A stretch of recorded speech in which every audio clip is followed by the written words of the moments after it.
변인고 33번째 시간입니다.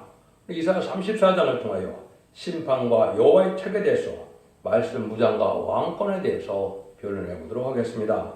본장은 33장과 같이 환난 재앙에서 하나님의 백성을 안정처에 보호하는 동시에 기록된 말씀과 같이 말씀대로 진리의 심판이 온다는 것입니다. 말씀 무장에 된 종에게는 새시대의 왕권의 축복을 준다는 말씀인데요. 진리의 심판에 다른 죄의 역사를 말씀하시죠. 진신부하신 하나님의 진리 역사를 말씀하신다. 이렇게 볼 수가 있습니다. 1절입니다. 열국이여 너희는 나와 들을자다. 민족들이여 귀를 기울일자다. 땅과 땅에 충만한 것 세계와 세계에서 나는 것 모든 것이며 들을자다. 이 심판은 국부적인 심판이 아니고 세계적인 심판이라는 겁니다. 세계가 알도록 각성을 주어야 한다는 것이죠. 이사야가 세계 사람에게 하는 말인데 안정처, 보호처가 있고 심판이 온다는 말씀입니다. 그래서 모든 사람들은 마지막으로 최종적으로 하는 이 말씀을 들어야 될 때가 온다 이 말이죠. 이 말씀에 순종차리면 화를 받고 순종하면 남은 종 남은 백성에 대하여 새시대의 축복을 받게 된다 이 말씀이시죠.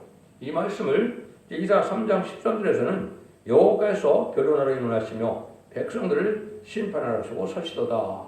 하나님께서 변론하시고 심판하신다는 말씀이죠. 근데 그 책이 다 예언서에 나와 있는 책이고 이것이 예언서대로 진심을 위한 하나님의 사랑이 이루어진다 이 말이죠. 그래서 여호와의 책은 율법과 선지서가 여호와의 책인데요. 율법이나 선지서는 하나님께서 직접 명하여서 한자 한자 주신 말씀이라는 것이죠. 그래서 이 말씀은 조금도 과감할 수 없고 그대로 다 믿고 순종해야 받을 책을 말씀하시는데 이제 율법 시대가 아니니까 우리에게는 선지서를 꼭 읽어서 다시금의 시대가 왔기 때문에 예언서대로 심판이 온다는 걸 여기 말씀하시는 것이다. 이걸 우리가 알 수가 있습니다. 그래서 이 변론을 들으면은 이사야 1장 18절에서 20절을 보면 원죄자범죄 해결받으시고 받게 하시고 순종하는 자들에게는 새시대 에덴동의 축복을 받게 하시고 이제는 순종차라면 환난장의 날에 심판을 받는다 이렇게 말씀하신 것이죠. 그래서 이 변론이 지금 최종적으로 변론이 나갈 때가 된 것이고 하나님 인정받는 때가 오면 전삼년에 들어가서 마지막 전삼년 만에 진리의 심판의 전체를 변론하게 하시고는 그대로 심판하신다는 말씀이 여기에 숨겨져 있는 것이다. 이렇게 말씀을 드릴 수가 있습니다. 2절에서 5절입니다. 대저 여호와께서 만국을 향하여 진노하시며 그들의 만국을 향하여 분내사 그들을 진멸하시며 살육게 하셨은즉 그 살육당한 자는 내어 던진 바 되며 그 사체의 악취가 솟아오르고 그 피에 산들이 녹을 것이며 하늘의 만상이 사라지고 하늘들이 두루마리같이 말리되 만상의 새들나무이 포도나무 잎이 이름 마른 같고 뭐가 나오면 잎이 마른 같으리라. 여호와의 칼이 하늘에서 족하게 마셨은즉 보라 이것이 에돔에 내리며 멸망으로 정하는 백성 위에 내려서 그를 심판할 것이라. 하나님께서 이날까지는 만국을 향하여 회개 역사를 일으키는 동시에 성령을 부어주는 일을 있었지만은 이제 만국을 향하여 진도하시며 분을 내서 원수를 갚는 심판을 내리는 때가 온다는 것입니다. 이제는 진노하시면은 많은 피로 산을 녹일 만하며 모든 은혜의 역사가 걷어가고 진노 심판의 역사가 있을 뿐이라는 겁니다. 세계의 마음을 심판할 때 멸망으로 정한 백성이 있는데 멸망으로 정한 백성은 무슬림 유물의 공산당을 뜻한 것이죠. 이 공산당을 영웅 수 없이 다 전멸시키는 심판이 온다는 것인데 그 심판이 이루어지는 날은 아마겟돈 전쟁이 되겠죠. 아마겟돈 전쟁에는 무슬림은 물론 공산당뿐이 아니라 악인과 죄인이 회개하는 자들은 다 멸망을 당하는 일이 이루어지는 것이죠. 말씀의 봄의 비밀은 이 시대적인 하나님의 말씀을 듣기를 싫어하는 때가 왔는데요. 은혜를 거두어하고 진노가 나른다는 것이죠. 그래서 멸망의 성이라고 이제 나오면서 3장에도 그렇게 말씀했는데 이 공산당은 심판의 도구로 사용되고 심판의 도구로 사용 후에는 공산당은 멸망시키는 것으로 하나님은 역사 멸망으로 정한 백성이다 이렇게 말씀하는 겁니다. 그건 단지 인간의 이론과 세력이 아니고 마귀의 이론과 마귀의 압제된 세력이기 때문에 무슬림의 공산당 세력은 용서받을 수 없는 마귀의 세력이다. 이걸 여기서 말씀하시는 겁니다. 그래서 정한 때가 되면은 이제는 하나님의 종들도 이 말씀에 순종치 않으면 그 계시록 6장 13절 14절처럼 하늘의 별들이 무화과 나무가 대풍에 흔들려 쏜가시리 떨어지는 것 같이 땅에 떨어지며 하늘은 종이축이 말리는 것 같이 떠나가고 각 쌍과 솜이 제자리에서 옮겨오매 이렇게 말씀하셨죠. 이것이 이제는 인치는 역사를 진행하시고 순종치 않는 종들은 이제는 무화과 나무가 대풍에 떨어지듯이 하늘의 별들이 떨어진다. 하늘의 정상적인 종들이라도 이 지력에 순종치 않으면 다 땅에 떨어지는 일이 있게 돼서 5개월 황폐한의 피를 받다가 후성전만에 빠져서 짐승의 피를 받게 돼서 영원히 멸망할 수밖에 없게 된다. 이 말씀입니다. 그래서 하나님의 경고의 말씀이 무작정 계속 진행되는 것이 아니고 전산전받기는 얼마 남지 않은 기간이 남아있는 때다. 이렇게 볼 수가 있는 겁니다. 그래서 이런 일들을 하나님이 하실 때가 가까운 걸 지금 성경의 본문을 통하여 변론의 경고를 하시는 거다. 이렇게 보셔야 됩니다. 6절 7절입니다. 여호와의 칼이 피 곧 어린 양의 염소와 어린 양과 염소의 피에 만족하고 기름 곧 수양의 콩팥 기름에 윤택하니 이는 여호와께서 보틀에서 희생을 내시며 에돔 땅에서 큰 살육을 행하십니다. 들소와 송아지와 숫소가 한 가지로 도살장에 내려가니 그들의 땅의 피에 취하여 흙이 기름으로 윤택하리라. 이 백성들이 아무리 잊혀도 듣지 않는 것은 멸망으로 정하는 백성이니까 붉은 에돔은 하나도 남기지 않고 절멸시키겠다는 것입니다. 아까 말씀드린 것처럼 무슬림 연문원의 공산당 세력이 한 명도 남지 못한다 이 말이죠. 마치 도살장에 가는 짐승이 모두 죽듯이 멸망으로 정하는 백성은 용서 없이 다 없앤다는 것입니다. 참된 재물은 소용이 없고 또 헛된 재물은 소용이 없고 피해가 크고 짐승까지도 멸망하는 때라는 것이죠. 공산당에서 물론 해결 백성들은 있죠. 해결해서 돌아갈 수는 있지만은 공산당 자체는 무슬림 유문의 파괴 세력이니까 해결치도 않고 그 자들은 결국은 망할 백성이다 이 말입니다. 그래서 공산당에서 한다 할지라도 마지막 변론의 경고의 말씀을 듣고 해결한 자들이 있어서 이 빛으로 보고받아서 새시대 백성은 되는 자들이 나오는 때가 있는 것이죠. 그것이 마지막 천삼년만에 5개월 황충해 난 때 택한 백성들이 마지막으로 회개하는 때가 있는 것은 사실입니다. 근데 여기서 말하는 공산당 우두머리들은 회개치도 않지만 멸망으로 정한 자들이다. 마귀의 도구로 쓰임받는 자들이다. 이걸 지금 말씀하셨다. 이렇게 볼 수 있는 겁니다. 8절입니다. 이것은 여호와의 보수의 날이요 시온의 송수를 위한 신원하실 때라. 이라는 시온의 송수에 의하여 신원하는 날입니다. 원수가 없는 날이라는 것이죠. 공산당이 이 땅에 등장해서 많은 순교자를 얘기하고 기득권을 핍박하고 기득권을 짓밟는 역사가 오랜 시간 동안 계속되었죠. 그것이 다 하나님이 원수가 없는 날이 온다는 것이죠. 그래서 여기서 보면 그 날을 신원하실 때라 신원하실 해라 이렇게 말씀하셨죠. 그래서 다니엘서 7장 22절에 보시면 옛적부터 항상 계신 자가 와서 지극히 높으신 자의 성도를 위하여 신원하셨고 때가 이름에 성대나를 얻었더라. 신원하는 심판하신 분은 성대나라 그리스도 나라를 이루었다는 것은 에덴 동산에서 천년 지나 평화가 이루어서 만행의 왕이 다스리는 천년 안식시대가 온다 이 말씀입니다. 그런 날이 예심이 임박한 때다. 마지막 한 일에만 남겨놓은 때다. 이렇게 보시는 게 정확한 겁니다. 9절에서 15절입니다. 에돔의 시내들은 변하여 역정이 되고 그 티끌은 유황이 되고 그 땅은 불면은 역정이 되며 낮에나 밤에나 꺼지지 않고 그 연기가 끊임없이 떠오를 것이며 세세에 황무하여 그리로 지날 자가 영영이 없겠고 당화와 고슴도치가 그 땅을 차지하며 부엉이와 까마귀가 거기 거할 것이라. 여호와께서 혼란의 줄과 공의 줄을 에돔에 베푸실 것인즉 그들이 국가를 이으려 기인들을 부르되 아무도 없겠고 그 모든 백성도 없게 될 것이요 그 궁궐에는 가시나무가 나며 그 견고한 성에는 엉겅퀴와 새품이 자라서 시랑의 굴과 타주의 처소가 될 것이니 들짐승이 이리와 만나며 수염소가 그 동륜을 부리며 올빼미가 거기 거하여 쉬는 처소를 삼으며 부엉이가 거기 깃들이고 알을 낳아서 그 그늘에 모으며 솔개들도 끝장께 거기 모이리라. 하나님의 진노라는 것은 소돔과 고모를 멸망시킨 것 같이 종말의 에돔스레기를 불심판으로 황무케 하여 아무리 화려한 궁궐이라도 거할 자가 없게 되며 짐승의 처소가 되고 만다는 것입니다. 화려한 제약의 도성은 무너지고 짐승이라 사는 곳이 된다는 것인데요. 혼란만 가중되고 공허한 짓을 하게 되는데 결국은 좌파 우리의 지도자들의 사정도 그런 것이죠. 그래서 지금은 청황말색 시대가 왔기 때문에 음녀 정권과 교권이 같이 망한다는 것을 여러분이 같이 동시에 깨달아야 됩니다.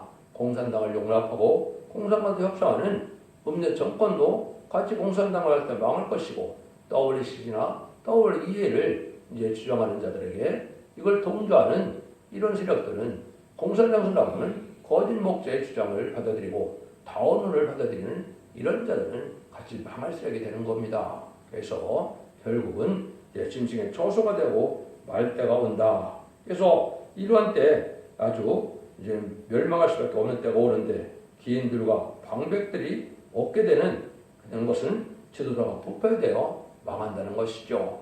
음녀 정권과 음녀 교권의 지도자들이 다 공산당 망할 때 같이 망한다. 그 말씀을 하시는 것입니다. 16절입니다. 너희는 여호와의 책을 자세히 읽어보라. 이것들이 하나도 빠진 것이 없고 하나도 짝이 없는 것이 없으리니 이는 여호와의 비위를 명하셨고 그의 신 이것들을 보셨습니다. 하나님은 세상을 심판하고야 새 시대를 이루는 데는 책에 빠짐없이 기록이 되었으니 재앙을에 남은 자가 되려면 자세히 읽고 그 짝을 맞춰 진리의 혼선이 안 되도록 해야만 된다는 것입니다. 혼전이 물려가는 스룹바벨의 역사가 오므로써 성경의 짝이 맞아 환해지는 것입니다. 말씀이 밝아지는 것이 큰 은혜인데요. 개인 영감이나 자기 주관에 맞춰 성경을 하면은 탈선이 되는 것이죠. 하나님의 말씀을 통하여 하시고자 뜻인 다른 주의 진리의 말씀에 획선을 맞춰야만 된다는 것이며 하나님에서 내려온 지혜와 지식으로 하나님의 진행을 공급받는 받아야 올바른 해석이 가능하다. 하나님의 성령의 신호로 성경을 썼기 때문에 같은 성령을 받는 자들이 이걸 올바른 해석할 수 있는 건데 그것도 시대적인 사명자가 하나님의 깨닫게 해서 전하는 말씀이 되는데 그 말씀을 진리의 심판에 달음질이라 그 말입니다. 그건 다시 만들어내는 말씀이 아니고 이언서 계시록의 성경 본문 그대로를 전해서 그대로 심판하시고 그대로 축복하시고 구원하신다는 말씀이 있는 겁니다. 그래서 이걸 바로하는 것은 말씀의 짝을 맞추는 일을 이거 하나님의 섭리에 다 맞아야 되고 또 하나님의 말씀의 목적에 맞아야 되고 시대와는 하나님의 법에 맞아야 된다는 것이고 은혜 시기와 환란기한 심판의 시기에 다르게 적용되는 것이기 때문에 이걸 분별해야 성경을 정확히 깨닫게 하신다 이 말입니다. 빠짐없이 이 짝을 주셨다는 것은 짝을 맞추면은 정확히 하나님의 말씀을 획선에 어긋나지 않게 깨달을 수 있게 하나님은 그렇게 모략적으로 하나님의 말씀을 써놨다 이 말입니다. 그래서 계시록 5장 1절에서는 계시록의 말씀을 안팎에 기록한 책이라고 그랬죠. 구원의 섭리를 이루기 위해 하나님의 심판하기에 하나님의 축복하기에 남는 남은 백성이요 새 시대를 이루는데 빠짐이 없도록 하나님은 성경 말씀을 세임이 다 기록해놨다 이 말입니다. 하나님의 말씀이 완전성이 있다. 이걸 믿어야 된다 이 말입니다.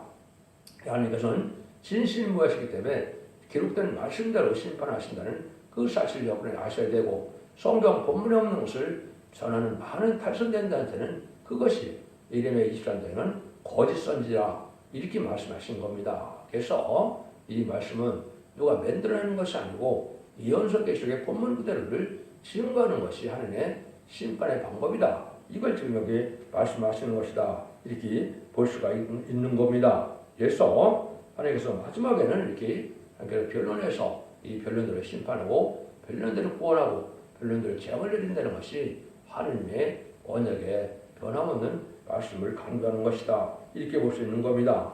그래서 이제는 아모스 7장 7절 8절에도 보면 주께서 가라사대 내가 이 다림질을 내 백성에게 내 백성 이스라엘 가운데 베풀고는 다시는 용서치 아니한다. 이렇게 말씀하시죠. 여기서 말하는 주께서는 주는 구약에서는 하나님을 뜻하는 것이죠. 신약에 오면 주님이 되겠지만 구약은 전부 주님은 바로 하나님을 뜻한다. 이렇게 볼 수 있는 것이죠. 이걸 이제 계시록 20장 17절에도 보면 성령과 신부하신 말씀을 전하게 되는데 그걸 가감하면 재앙을 받고 거룩한 성에 참여함을 제한다 그랬죠. 이것이 이제 시대적인 사명자가 하나님의 섭리에 따라 하나님의 말씀의 짝을 정확히 마치는 진리의 신분에 대한 의력으로 전하는 때가 오는데 그것이 바로 전성전반인데요. 그 진리의 말씀에 순종치 않고 그걸 가감하면 재앙을 받게 된다. 구원을 받지 못한다. 이 말씀입니다. 이것은 하나님이 이렇게 완전히 기록된 말씀대로 역사하신다는 걸 우리가 말씀하셨다는 것을 우리가 정확히 깨달아야 될 때가 온 것이죠. 17절입니다. 여호와께서 그것들을 위하여 제비 뽑으시며 친스로 줄을 띄어 그 땅을 그것들에게 나눠주셨으며 그것들의 영영이 차지하는 때대로 거기 거리라. 그럼 하나님께서는 이렇게 빠짐없이 책을 만들어 놓으시고 그 짝을 맞춰서 정확히 말씀을 전하면 그게 다시의 사명인데 그 사명을 하게 되면 여기서는 그자들에게 땅을 나눠준다. 새 시대에 기업을 받게 된다. 왕권의 축복을 받게 된다는 이 말씀이죠.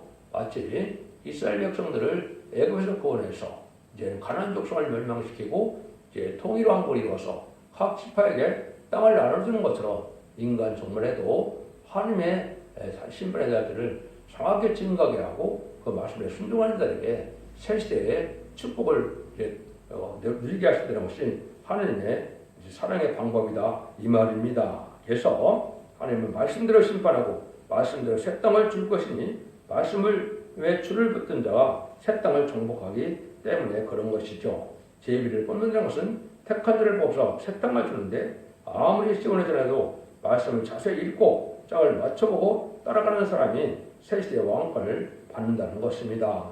완전히 변론의 말씀이라야 마귀 흑암을 물러가는 것이고 심판 공세의 역사고 결국은 이기는 자가 되어서 결심의 성량으로 이기는 자에게 주는 왕권의 상급을 받게 된다는 것을 여기 말씀하신 것이다. 이렇게 말씀을 한 겁니다. 여러분이 이제 마태복음 5장 5절에 보면 5년자가 복이 나니 저희가 땅을 기업으로 받을 것이며 그랬죠. 이건 이제 새 시대의 축복을 말하는 것이고 이된 돈의 축복을 말하는 겁니다. 오냐고 겸손한 자들이 진리의 순종함으로 이런 말씀 무장을 이룬 자들이 이기는 자가 되어서 인을 맞게 되고 인을 맞은 자들이 변화승천하여 암흑이던 때 최종 승리함으로 왕권의 축복을 받게 된다. 이렇게 말씀하시는 거다. 이렇게 보시면 됩니다. 그래서 이런 일들이 이제 은혜시대 역사하고는 좀 틀리고 이제는 심판 환란기에는 하나의 성경 본문대로 이 말씀을 읽고 듣고 지켜야 되는 시대가 온다는 것을 말씀하는 것이고 그것이 마지막 한일의 전선반의 역사에 때다 이렇게 볼 수 있는 것이죠. 그래서 하나님은 이 책에 대해서 완전한 역사가 있고 완전한 법이 있고 완전한 예언이 있다 이 말이거든요. 그래서 그는 성경 본문대로 증가하게 하시고 성경 본문대로 역사하시는 것이 하나님의 유일한 방법이다. 이렇게 여러분이 보시면 됩니다. 여호와의 책과 인생의 사명에 대해서는 이렇게 말씀하는 겁니다. 첫 번째는 계속 10장 7절에 보면 기록하는 사명이 있다. 이것은 선지자들 17권의 선지서를 기록한 사람들은 사실은 기록하는 사명이었죠. 물론 부분적으로 육적 이스라엘 백성들에게 권고의 말씀을 하게 돼서 그들을 이루긴 했지만 대부분은 인간 종말을 예언하는 것이기 때문에 인간 종말에 다시 하는 사명자들이 나오는데 그것이 임받은 시방 4천명의 사명자다 이 말입니다. 그래서 이제 다시 전하는 사명자가 있는데 그는 계속 10장 11절에서는 다시 하는 사명이다 이렇게 말씀을 했죠. 그것은 또 이사야 42장 6절에는 백성의 언약과 이방의 빛이 되게 하신다 그랬거든요. 이게 새로운 언약의 말씀을 다 전하게 해서 새 시대를 이루는 역사를 하신다는 말씀을 그렇게 하는 거죠. 그래서 세 번째는 읽고 듣고 지켜야 될 사명은 인간에게 있다. 그래서 계속 1장 3절에서는 이런 말씀을 읽고 듣고 지키는 자가 복이 있다 그랬죠. 이것이 원죄자 문제를 해결받고 죄를 영접할 그런 복을 받게 되는 것을 말씀하는 것이죠. 계속 2장 7절에는 이런 말씀을 지키는 자가 복이 있다. 이제 마지막 그렇게 하시죠. 예언의 말씀을 지키지 않으면 재림을 영접할 수가 없고 재림을 영접하지 못하면 환난 재날에 구원받지 못한다는 말입니다. 그래서 이것이 하나님 엄정한 경고의 말씀이고 이사야 34장 16절은 짝이 없이 다 짝을 숨겨놨으니까 이걸 잘 찾아서 말씀의 백성을 믿고 순종해야만 흑암에 빠지지 않고 또 이기는 자가 된다 이 말이죠. 여러분들이 마태복음 4장 1절 11절을 보시면 예수님이 금식 후에 이제는 밖에 가서 시험할 때 어떻게 이겼습니까? 신명기 6장과 8장과 시편 91편을 통해서 성경 본문을 딱 갖다 대니까 마귀가 물러가고 천사가 수종드는 일이 벌어졌죠. 이 말씀대로 성경 본문을 정확히 짝을 짜서 하면 마귀는 물러가게 돼 있는 거거든요. 이게 마귀 영대싸움을 하는 거기 때문에 성경 본문을 전하는 것 외에는 지금은 탈선된 말씀이라고 여러분이 생각하셔야 될 때가 온 겁니다. 이것이 하나님 입법자인 하나님께서 그렇게 하시겠다고 하는 것이고 모세 때는 율법을 통해 그렇게 역사하시고 인간 정말에는 선지서를 통하여 얘는 다시 하나의 사명자를 다시 이 땅에 나게 해서 그 변론대로 심판하고 변론대로 구원하신다는 것이 분명히 하나님께서 하시고자 하는 때의 말씀이다. 이렇게 말씀하는 겁니다. 결론적으로 하나님은 진리의 신이신 동시에 문서를 기록하는 법이 있게 하고 그 법을 들어서 준행하시는 심판자이시라는 것이죠. 그러므로 율법에 기록된 대로 아들에게 증거를 내리시고 아이들을 믿는 자에게 죄를 사하는 하나님께서 선지서에 기록한 대로 세상에 증거를 내리시고 남은 대로 새 시대를 이룰 것이라는 말씀이시죠.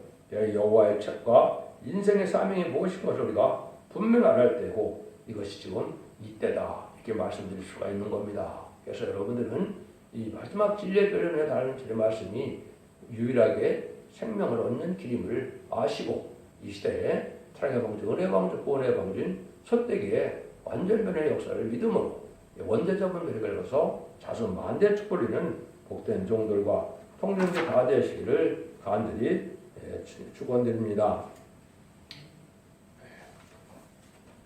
34장 새 노래를 하나 불러드리겠습니다. 그리스도 완전 계시 오늘 여기 나타나 잠든 영혼 깨우치어 신부단장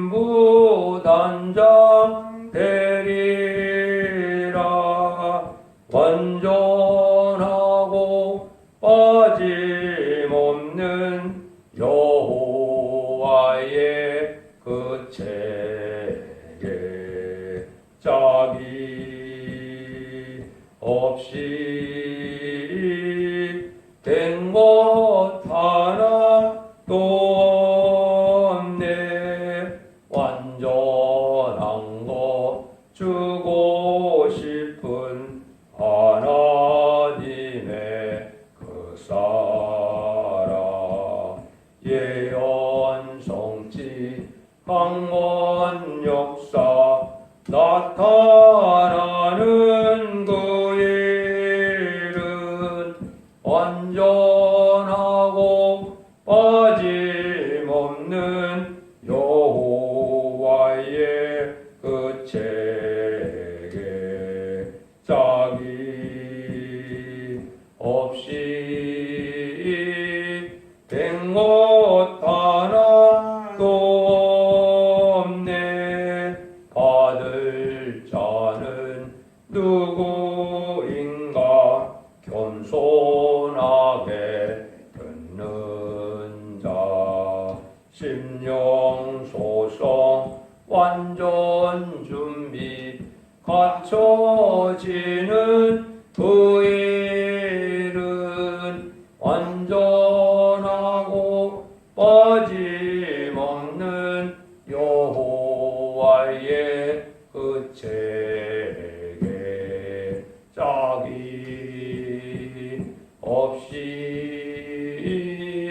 된 것 하나도 없네 받고 보니 만족이요 두려울 것 헐가불이 못 당하는 그 권세를 받음은 완전하고 빠짐없는 여호와의 그 책에 짝이 없이 된 것 하나도 없네. 승리할 자 누구인가? 읽고 듣고 지키는 그날부터 되어지는 완전 승리 그 열매, 완전하고 빠짐없는 여호와의 그 책에 짝이 없이 된 것 하나도 없네. 나가보자 성산으로 용기 있게 들어가. 죽음 없고 눈물 없는 안식세계 그 영광, 완전하고 빠짐없는 여호와의 그 책에 짝이 없이